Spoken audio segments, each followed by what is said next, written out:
If you have been watching my long-term fat loss playlist series, in part 1, you learn why it's important to improve your VO2 max, aerobic base, and anaerobic capacity to be able to burn fat in the long run, and how these things increase your total daily energy expenditure. In part 2, you learn how to turn VO2 max into speed and what percent of your VO2 max trains each of the energy systems. In part 3, you learn more of the specifics about writing out your training program, like how many minutes do you train each energy system and how many days per week. Now we're going to learn the more specifics on turning VO2 max into speed. So instead of just looking at a chart, I'm going to go through the formula on how to turn VO2 max into speed. So if you're looking to do all your training on flat ground or all on steep incline, you can have more flexibility here when it comes to creating your workout. This formula here is going to be pretty complicated, but I got a plan here to just try to make this as simple as possible for you to understand.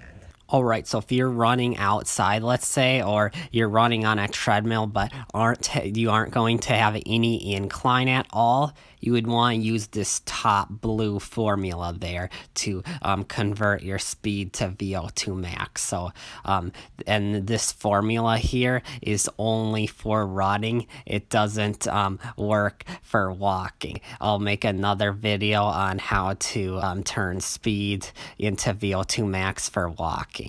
So let's say here you're going 10 miles per hour because you're going to train your anaerobic power energy system, and that's what your anaerobic power pace is going to be. What you would do here is you would take your 10 miles per hour, you would times that by 5.364, and then you would add 3.5.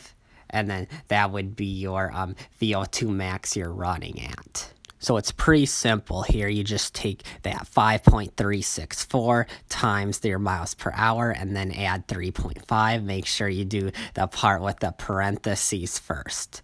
Now, if you want to run on an incline, so like let's say for example here you got a 7% incline, you would put that percent where I wrote G%.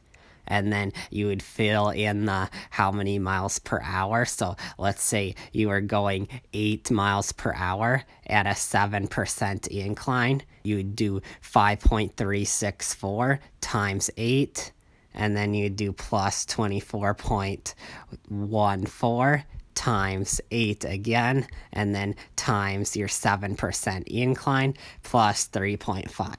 And then make sure you do the stuff with the parentheses first, then add those three numbers together. So we'll go to the calculator for this. So now what you're going to do here is you're going to take your 8 miles per hour. You're going to times that by 5.364.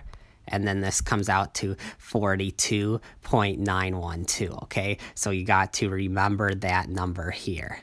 So now you're going to take your 24.14 and then times this by 8 miles per hour.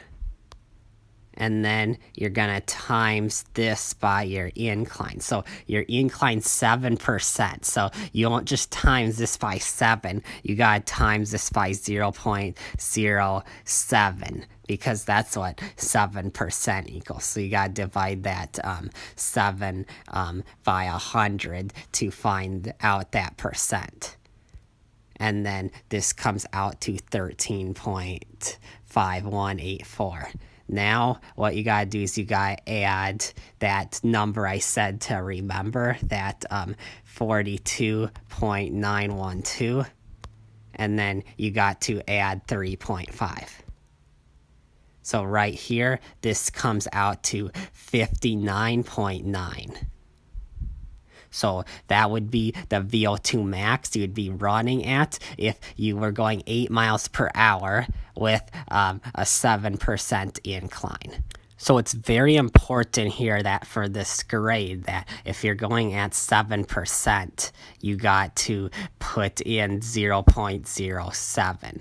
If you have a 10% grade, you put 0.1. If you have like a 2% grade, you put 0.02. It's very important that you divide that percent by 100, and then that's what you put in there for the grade. And then for the 2 with the miles per hour, for this red formula, just simply put in how many miles per hour you're going.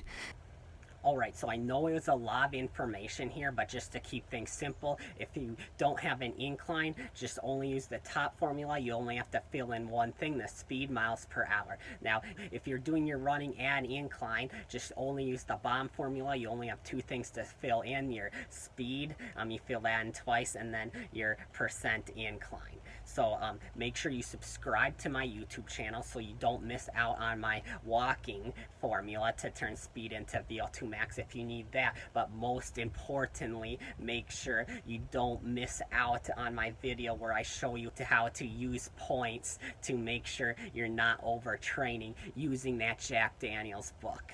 After that video, you'll be able to write out great training programs to fit your individual needs. So I can't stress enough, make sure you don't miss out on that video.